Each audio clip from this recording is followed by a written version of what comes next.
वक्त, उस मोमेंट पे, उस तारीखी मरहले पे मैं आज आपसे बात कर रहा हूं। और मैं चाहता हूं कि आपने सब ने, जितनी आप, जहां तक मुझे पता है कि 400-500 ख्वातीन हमारी बैठी हुई हैं, मैं आप सब के लिए जो आज पैगाम दूंगा, आपने ये याद रखना। क्योंकि देखें, मुल्क की तारीख में ऐसे वक्त आते हैं जिनको तारीख डिफाइनिंग मोमेंट्स कहती है। आवाज आ रही?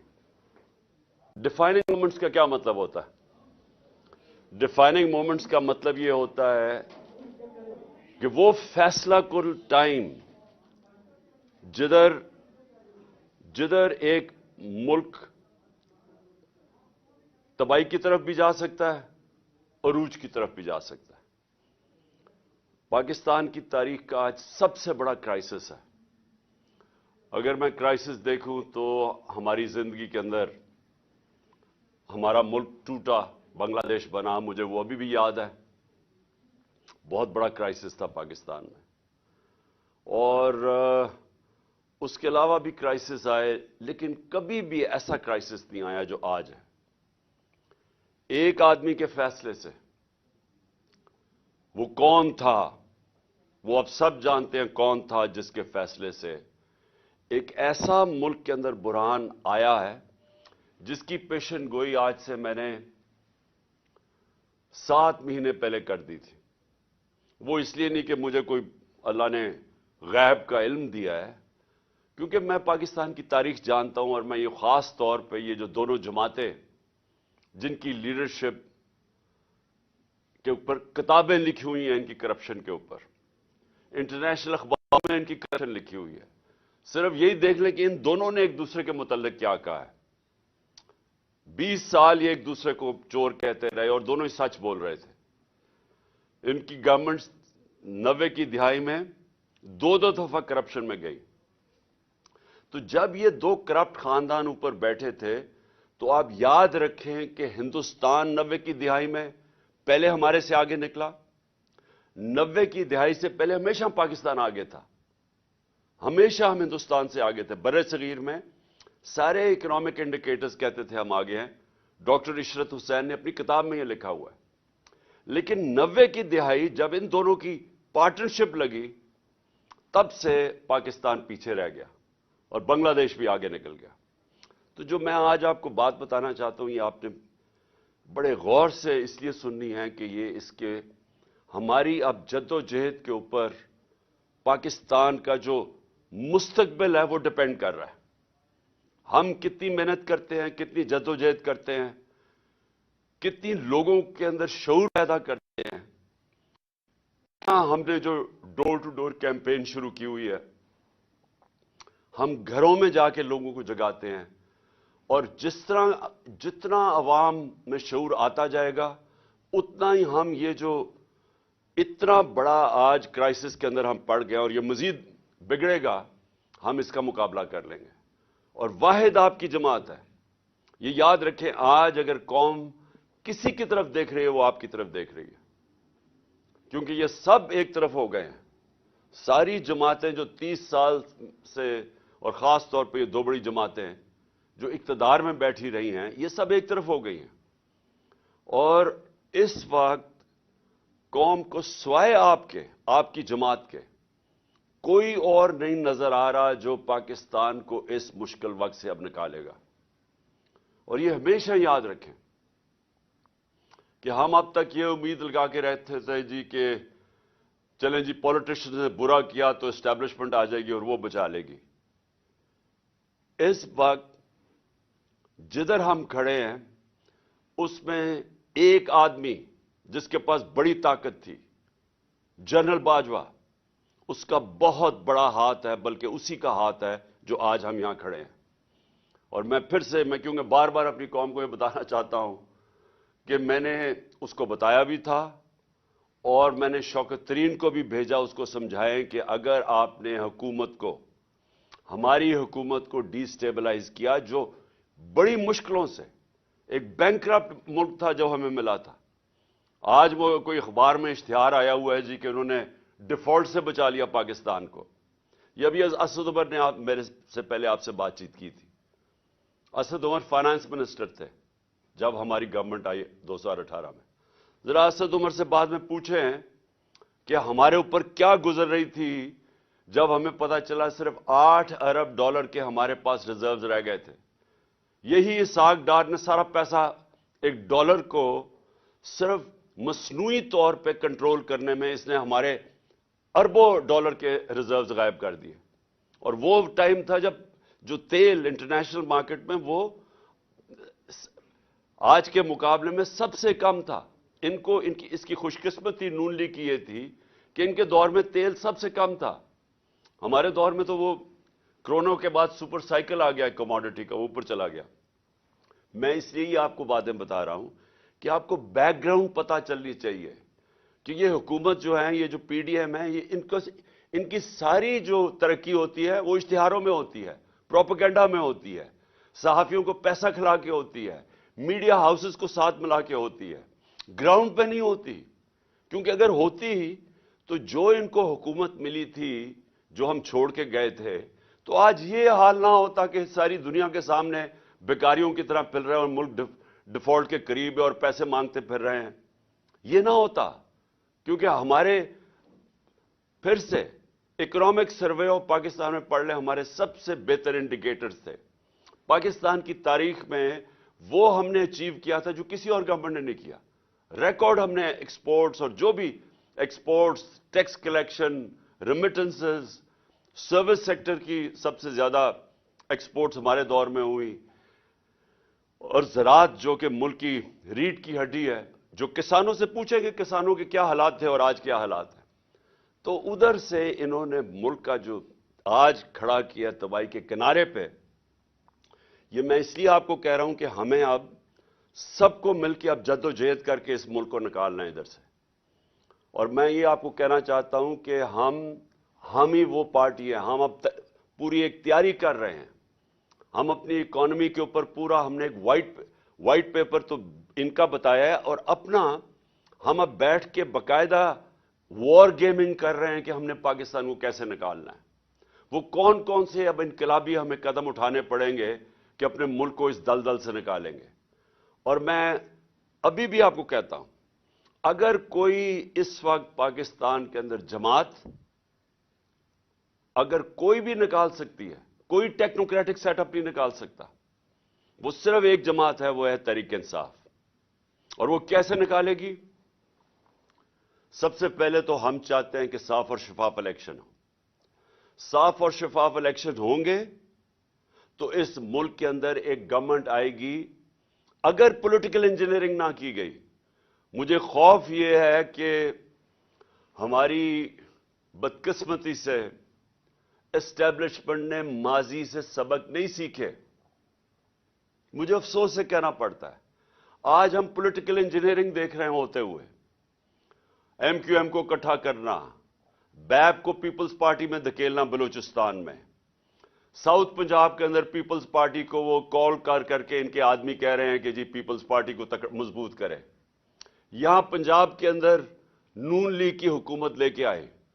वो जो नून लीग ने मुल्क का बेड़ागर्क कर दिया, वो अब उसको पंजाब में लाना चाहते हैं।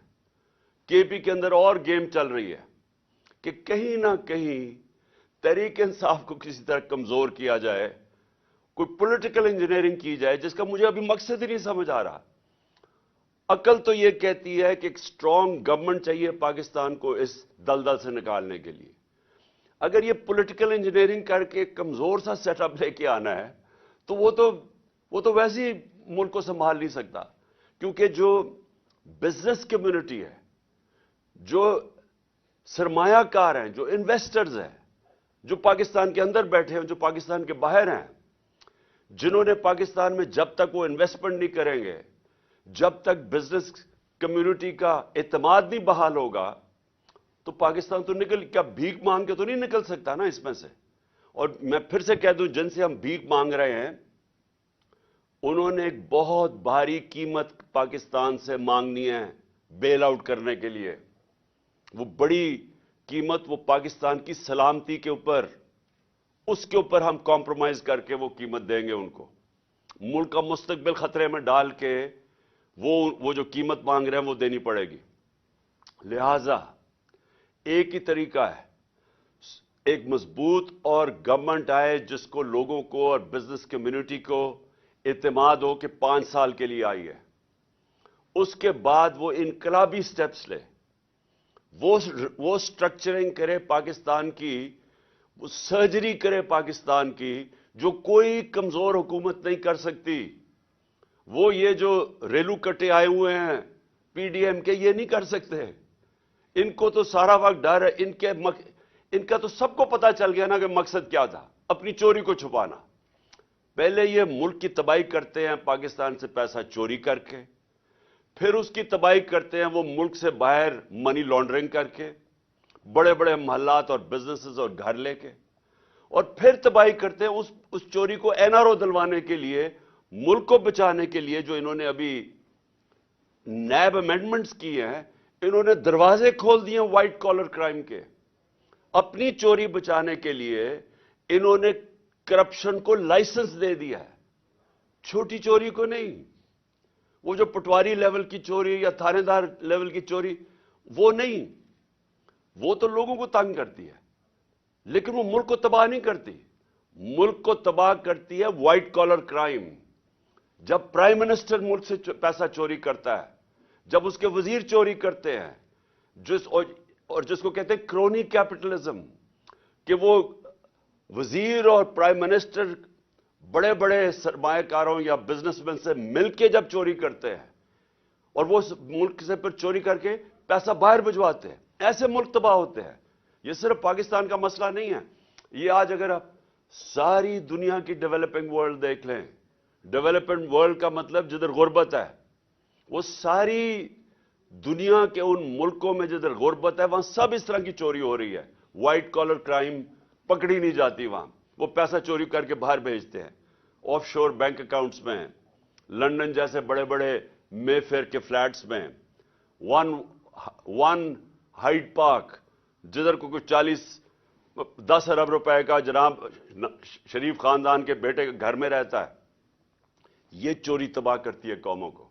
डॉलर कम होते हैं, रुपए की कीमत गिरती है, रुपए की कीमत गिरती है, महंगाई आती है, महंगाई आती है, गुर्बत बढ़ती है। जब आपका रुपया गिरना शुरू होता है, कोई इन्वेस्ट नहीं करता, वो पैसे लोग सारे डॉलरों में रखने शुरू हो जाते हैं, डॉलराइजेशन ऑफ इकोनॉमी हो जाती है, इन्वेस्टमेंट रुक जाती है, बेरोजगारी बढ़ जाती है, महंगाई बढ़ जाती है, जो आज पाकिस्तान में हो रहा है। तो इसलिए ये जो वक्त है, ये वक्त है जद्दोजहद करने का। हम एक पुरअमन इनकलाब बैलेट बॉक्स के जरिए लाना चाहते हैं।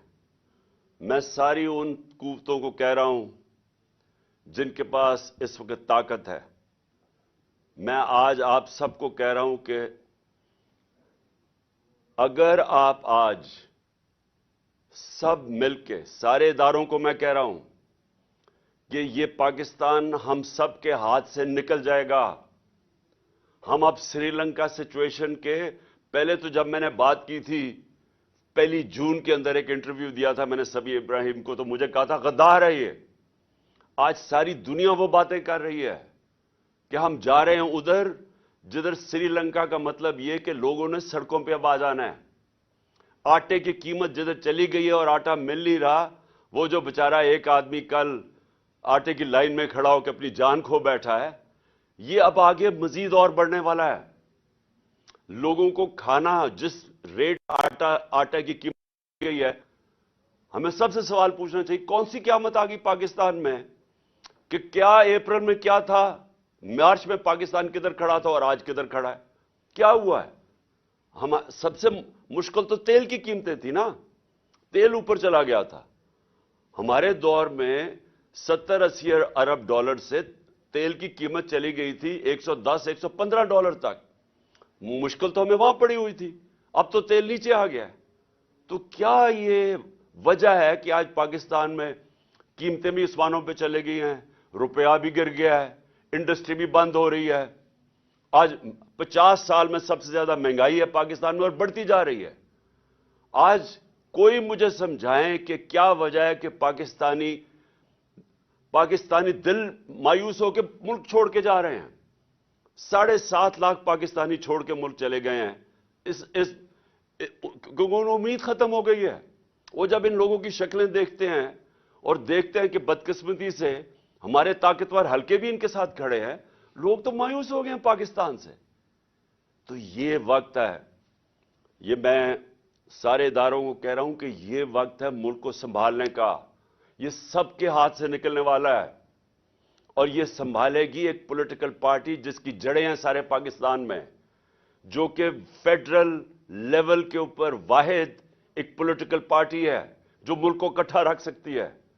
ہمارے دشمنوں کا ایجنڈا پورا ہو رہا ہے. یہ تو حکومت ایسی آئی ہے, یہ جو امپورٹڈ حکومت ہے, یہ تو ایسی آئی ہے کہ ایک ایجنڈا پہ آئی ہے ملک کو تباہ کرنے کے لیے, اور ملک کو اپنے گھٹنوں پہ کرنے کے لیے, تاکہ ہم کمزور ہوں. اور پھر ہم جو بیرونی ایجنڈا چاہتا ہے, ہمارے دشمن چاہتے ہیں کہ کمزور پاکستان کو ٹکڑوں میں کر دے, یہ تو اس طرف جا رہے ہیں ہم. یہ ہے وقت ایکشن لینے کا. ایکشن کیا ہے؟ Free and fair elections. کوئی ہم کسی سے مدد نہیں مانگ رہے, ہم کوئی کسی کی سپورٹ نہیں چاہ رہے, ہم صرف جمہوریت چاہ رہے ہیں اس ملک میں صاف اور شفاف الیکشن کروانے کی. یہ صرف ہماری ڈیمانڈ ہے پاکستان میں, اب نہیں. جب سے میری گورنمنٹ, بلکہ جب یہ سازش ہو رہی تھی, میں نے تبھی الیکشن اناؤنس کر دیے تھے. ہمیں الیکشنز چاہیے. الیکشنز سے ایک ہی طریقہ ہے. میں آج چیلنج کرتا ہوں, کسی طبقے سے آج پوچھ لیں کہ جناب ہم کیسے نکلیں گے اس میں سے, اس دلدل میں سے کیسے نکلیں گے. ہر عقل مند انسان ایک ہی بات کرے گا, صاف اور شفاف الیکشن. اور کوئی پولیٹیکل انجینئرنگ خدا کے واسطے نہ کریں. یہ جو ہمارے ملک میں اسٹیبلشمنٹ نے پولیٹیکل انجینئرنگ کی ہے, پیچھے اٹھا کے دیکھیں کتنا نقصان پہنچا ہے پاکستان کو. شارٹ ٹرم گینز کے لیے لانگ ٹرم ڈیزاسٹر ہوا اس کا. تو میں آخر میں اپنی کراچی کی خواتین کو کہنا چاہتا ہوں, اب یہ آپ کے لیے پالیٹکس نہیں ہے, یہ جہاد ہے. آپ اصل میں ملک کے لیے, اب اپنی قوم کے لیے نکل رہے ہیں. آپ اپنی ذات کے لیے نہیں نکل رہے, عہدوں کے لیے نہیں نکل رہے, وزارتوں کے لیے نہیں نکل رہے. آپ اپنے ملک کو بچانے کے لیے نکل رہے ہیں. ایسے حالات میں نے کبھی پاکستان میں ایسے حالات نہیں دیکھے تھے. صرف جب ہمارا ملک ٹوٹا تھا تو مجھے تب یاد ہے کہ اس طرح کا ہمیں خوف تھا. یہ اس کے بعد اتنا بڑا کرائسس آ چکا ہے, اور یہ جتنی دیر یہ اوپر بیٹھے رہیں گے, یہ کرائسس مزید بڑھتا جائے گا. کوئی کسی کے پاس حل نہیں ہے. انہوں نے ہر مہینے پاکستان نیچے گیا ہے. یہ جب سے آئے ہیں, تب سے آپ دیکھ لیں, ہر اکنامک انڈیکیٹر نیچے جا رہا ہے. اور یہ سمجھ رہے ہیں کہ اشتہار دے کے شاید نکلائیں. اب وہ اشتہاروں کا بھی وقت چلا گیا ہے. اب سوشل میڈیا آ گیا ہے, سیاسی شعور آ گیا لوگوں میں. ہر چیز, آپ کوئی چیز سٹیٹمنٹ دیتے ہیں, آدھے گھنٹے کے اندر سوشل میڈیا اس کو بے نقاب کر کے رکھ دیتا ہے. تو آپ کے لیے جہاد ہے. یہ ٹائم ہے کہ آپ نے ڈور ٹو ڈور جانا ہے. میں خواتین کو خاص طور پہ کہہ رہا ہوں, کیونکہ اس وقت میں نے دیکھا ہے کہ جو ہمارا بائی الیکشن ہوا ہے, اس میں ہم اس کے باوجود بائی الیکشنز میں کہ ساری پارٹیز ایک ٹکٹ پہ لڑی, الیکشن کمیشن نے اتنی بے شرمی سے ان کی مدد کی, اسٹیبلشمنٹ ان کے ساتھ کھڑی ہوئی. اور صرف ہم کیسے جیتے کہ پاکستانی قوم نکلائی ووٹ ڈالنے کے لیے. انہوں نے ہمارے ووٹس بھی باہر پھینکے, جو حلقوں سے کوشش کی کہ ہمارے ووٹس باہر پھینک دیں, فیملیز کے ووٹ توڑے, سب کچھ کیا انہوں نے. لیکن جو ہم نے آخر میں اسیس کیا, کبھی اس طرح خواتین نہیں نکلی تھی ووٹ ڈالنے میں جو اس باری نکلی ہیں. اور میں اصل میں کہوں گا کہ ہمیں خواتین کی ووٹ نے اصل میں ہمیں یہ سارے جو 75% بائی الیکشن ہم جیتے ہیں, انہوں نے ہمیں جتائے ہیں. اس لیے آپ کے اوپر بڑی ذمہ داری ہے. آپ کا ملک ہے, آپ کی فیملیز ہیں, آپ کا مستقبل ہے. آپ نے اب مل کے ہمارے ساتھ, اس ملک کی خواتین اور مردوں نے اور بچوں نے اور سٹوڈنٹس نے اور نوجوانوں نے مل کے اب انشاءاللہ پاکستان کو اس بحران سے